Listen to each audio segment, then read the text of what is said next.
Wait! You think you've seen all of Hong Kong? Nako, bukod sa mga theme parks, night markets, shopping malls, and mga viewpoints sa city center, marami pang ibang mga pwedeng puntahan sa Hong Kong na magaganda pero hindi masyadong nabibisita. In this video, dadaling ko kayo sa mga yon.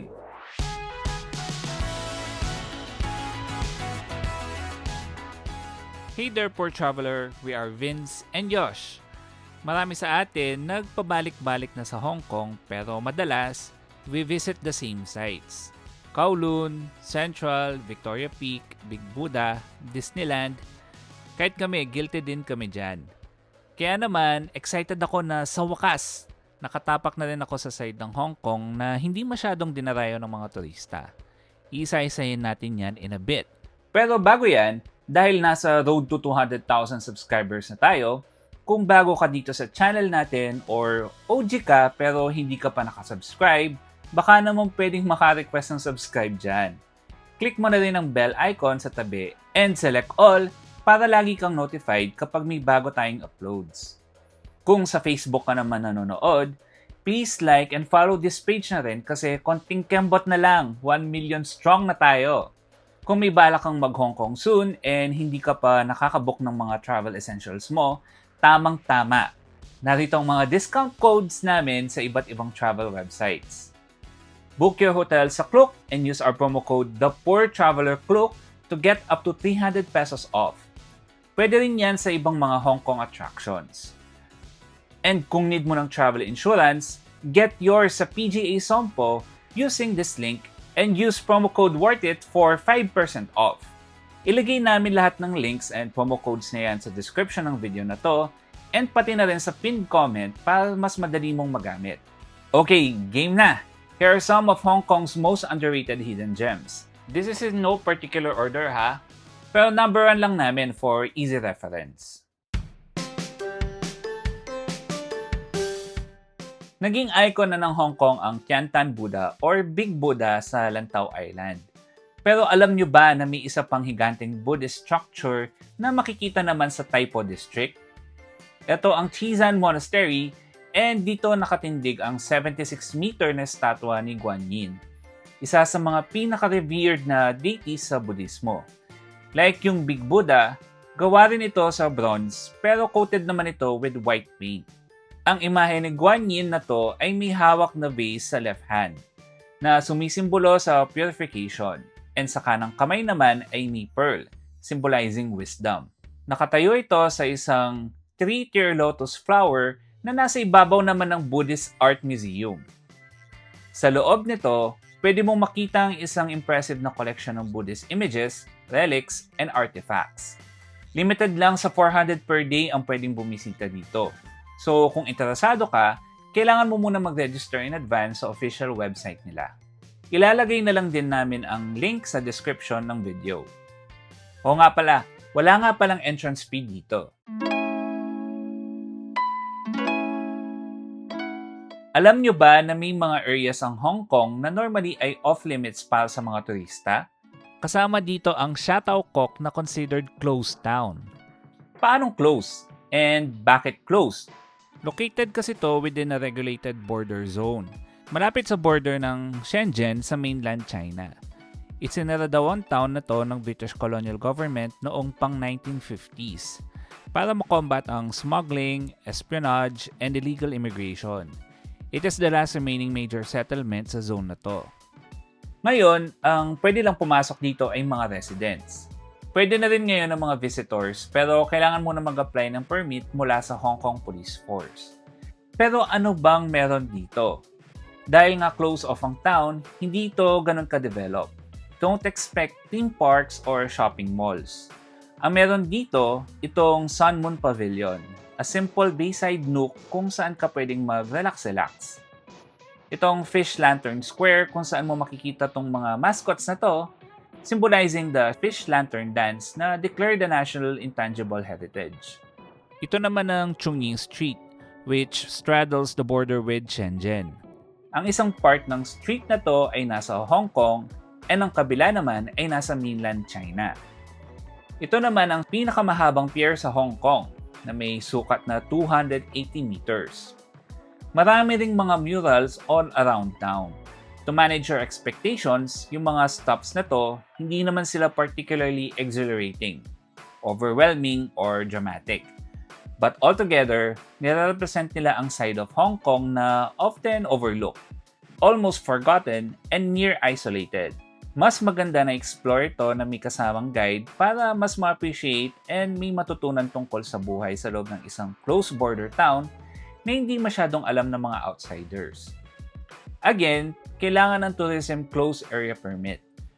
Libre naman to kung first time mo and makaka-apply ka online sa official website ng Hong Kong Police Force at least 3 working days before your intended arrival.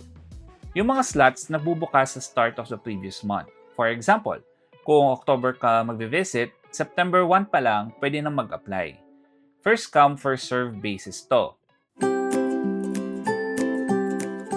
Mula sa Sha Tau Kok, pwede kang mag-boat papuntang Lai Chi Wo. So pwede silang i-visit in 1 day lang. Madaling tandaan kasi tunog Lai Chi, yung prutas. Actually, doon nga ito pinangalan kasi marami hatang Lai Chi trees dito dati. Sobrang intriguing nitong Lai Chi Wo kasi para kang nag-time travel kapag nandito. Feeling ko pumasok ako bigla sa isang period anime. Established 400 years ago, isa to sa oldest and best preserved na Hakka settlement sa Hong Kong. Pero at one point sa history nito, medyo lumaylay ang prosperity ng village. So yung mga feng shui masters suggested na magtayo ng walls to keep the good luck in and the bad luck out. So ngayon, mukha tong walled village. Sa labas pa lang, makikita mo na kaagad tong Hokshan Monastery. And sa loob ng mga pader, over 200 na lumang mga bahay ang nakatayo. Pwede kang pumasok and maglakad-lakad sa village. May nature trail din sila dito. Noong 2020, nabigyan ng Lai Chi Wo ng UNESCO Special Recognition for Sustainable Development. Part din ito ng Hong Kong UNESCO Global Geopark.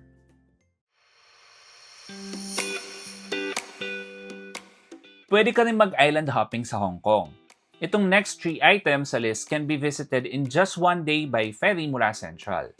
And ang pwede mong unang stop ay ang Peng Chau na 30 to 40 minutes lang na ferry ride ang layo.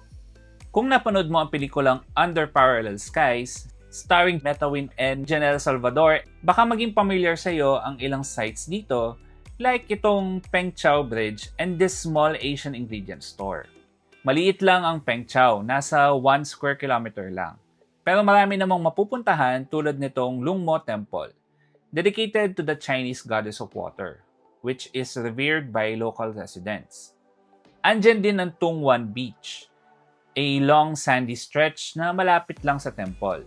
And ito naman ang dating Fuk Yuen Leather Factory, the island's most visited attraction. I say dating factory kasi ngayon, more on art space na siya. Nakatayo pa rin ang mga historic building ng factory pero meron na rin secret garden na puno ng samot-saring installations and graffiti. To get to Peng Chau, just make your way to Hong Kong Station and then proceed to Central Pier No. 6. Dito, catch a ferry to Peng Chau.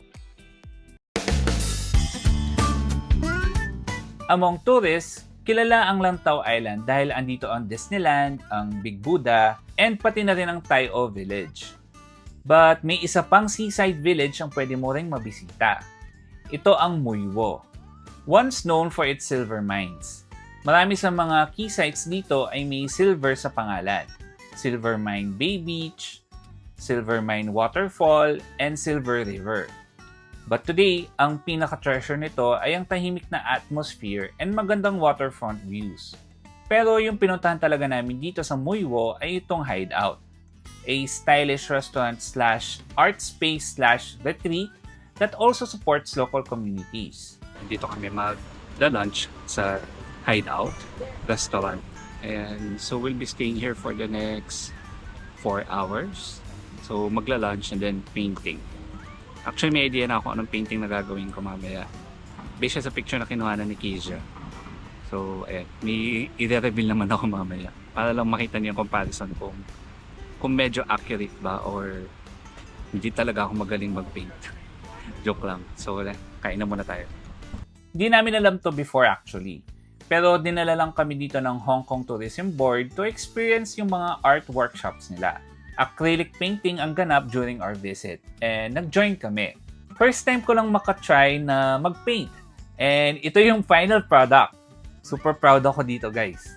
O diba? Parang pang kinder ang atake ko dito. Pero best effort ko na yan. Gandang-ganda ako dyan, promise. Pagbigyan nyo na ako.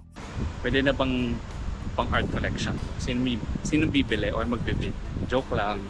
Ang ganda. I like. To get to Mui Wo, take the MTR to Hong Kong Station, then lakad ka lang to Central Pier number 6. May mga ferry na doon papuntang Mui Wo. Isa pang outer island na pwede mong maisama sa island hopping itinerary ay ang Chung Chau, na malapit lang din sa Lantau Island and Peng Chau. Hugis buto or dumbbell ang Chung Chau. May dalawang tumpok sa dulo, connected by a narrow beach lake strip. Paborito ito ng mga city locals na gustong makatakas sa ingay ng syudad. Kasi dito sa Chung Chau, maraming hiking trails and beaches. Nag-start ang tour namin dito sa Chung Chau Family Walk na katabi lang ng pier, which is lined with countless seafood restaurants na may outdoor seating so you could also admire the view from the promenade. Pero skip muna natin kasi dito tayo magdi-dinner mamaya. Sa ngayon, merienda muna. And for that, samahan niyo ako dito sa Guo Jinji Bakery para mag-sample ng tinatawag na Lucky Buns. Para siyang siopaw pero matamis yung palaman sa loob na iba-iba. Pwedeng red bean or lotus or sesame filling na matamis. Think of it as anak ng siopaw and mochi. Yung mga buns na to ang simbolo ng island. In fact, yung annual fiesta nila ay dito umiikot. Yes, may bun festival sila. And ang pinaka-center of the action ay itong Yukhui Temple, aka Pak Tai Temple, kasi it's dedicated to Pak Tai. Isa sa 5 forms ng highest deity sa Taoism. Itong temple was built in 1783 pa. Pero hanggang ngayon, ginaganap dito yung main attraction kapag Bun Festival. May 60-foot na towers na gawa sa mga buns na to. Tapos yung mga locals, unahan sila sa pagkuha ng mga buns sa tuktok. Mas mataas ang makuha mo, mas suswertihin ang family mo. Para magpababa ng kinain, nag-hike kami paakyat sa Chung Chau Observation Deck. Sementado naman ang trail pero may parts na steep and maraming stairs. Nakakapagod din. Tignan nyo nga ako, halos maligo na ako sa pawis. Ayan. We finally arrive dito sa tuktok. Maganda yung view and buti na lang mahangin. Kasi sobrang init. Kita nyo naman, basang-basa na ako ng pawis. So, make sure na may dala kayong extra na t-shirt. Lots of water. And lots of energy. Or puntahan nyo to during mga winter na hindi ganun kainit. Dito sa North Lookout Pavilion na to, you can admire the view of Chung Chau and yung nearby islands.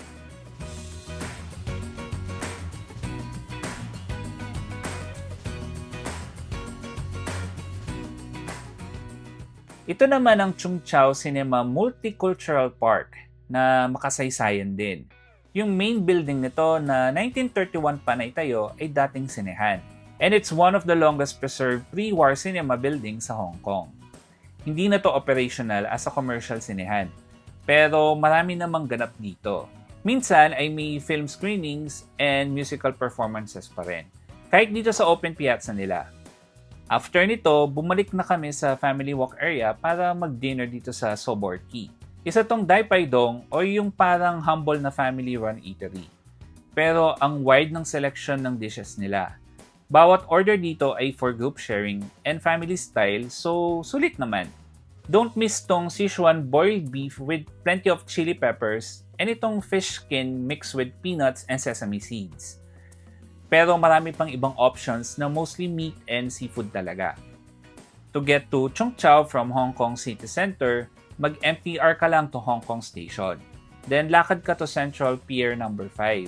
Tapos board a ferry to Chung Chau. But you can actually visit Peng Chau, Mui Wo, and Chung Chau in one day. Kasi meron ding mga inter-island ferries na nag-ooperate sa area. The next day, we went back to Hong Kong Island naman, pero sa kabilang side. This is Aberdeen, kilala for its floating village. Historically, dito nakatira ang mga Tangka people sa kanilang mga junk boats. May mga turista na rin dito and established na rin ang tours. Pero kumpara sa Kowloon and Central, maliit na percent lang. Ang number one na activity dito ay ang boat tour. Dito sa Aberdeen Promenade, you can board a tour boat that will take you along the harbor for sightseeing. You'll get to learn more about the town along the way.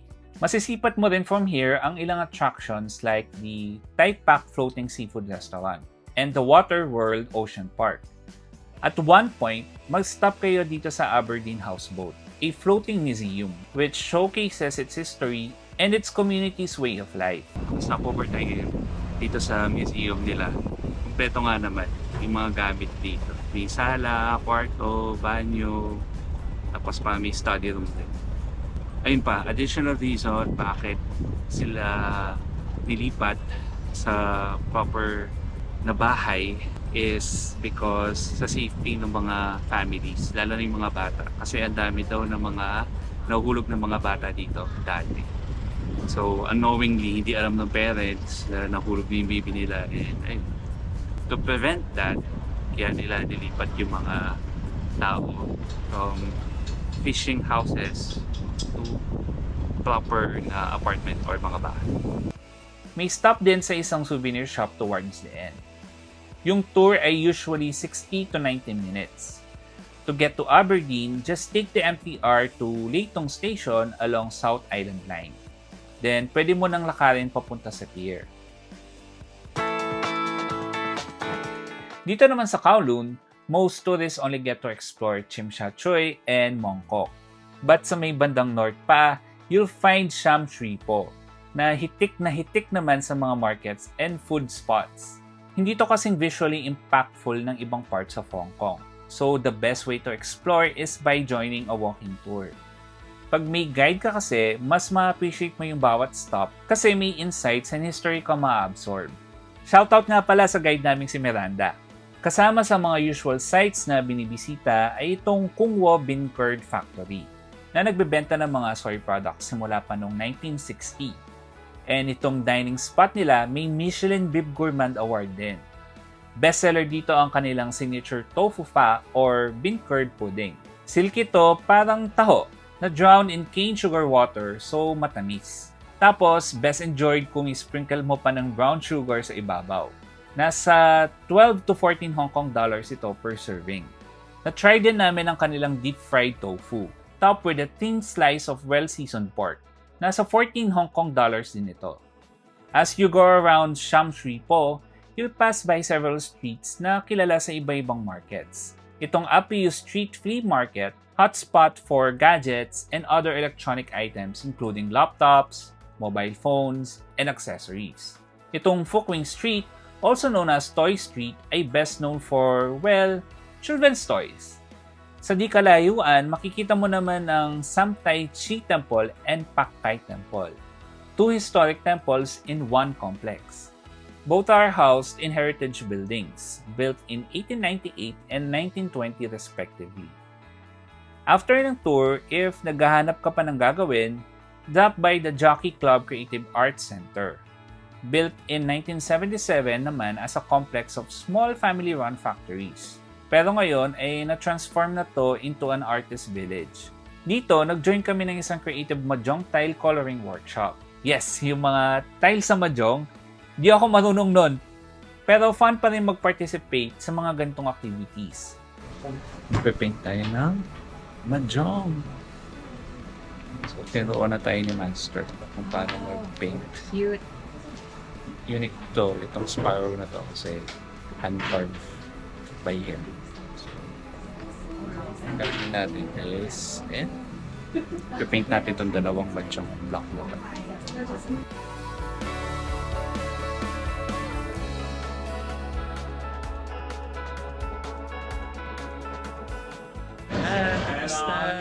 Hidden artistic talents. Iuwi natin to sa Philippines. And hope you enjoy Display natin sa condo. the journey in Hong Kong, alright? To get to Shamshui Po, just take the MTR to Shamshui Po Station. From here, malalakad mo na most attractions. Ito naman ang Nanlian Garden na nabisita namin last year on a separate occasion. This is a peaceful 3.5 hectare garden sa gitna ng Kowloon. Yung design nito ay classical Tang Dynasty. Manicured ang mga puno and shrubs, and may nakakakalmang blue pond sa gitna. Straddled by a vermilion bridge that will take you dito sa maliit na pagoda na to called the Pavilion of Absolute Perfection. May iba pang mga buildings sa area, and inside them, may mga exhibits tulad nitong Chinese Timber Architecture Gallery. Kung mahilig ka sa history and sa architecture, baka swak sa'yo to kasi it showcases the traditional way ng pag-build ng timber houses noong Tang Dynasty. Katabi lang itong garden ng Qilin Nunnery, so bawal mag-ingay. Even ng mga big groups ay bawal ding mag-take ng group photo sa loob.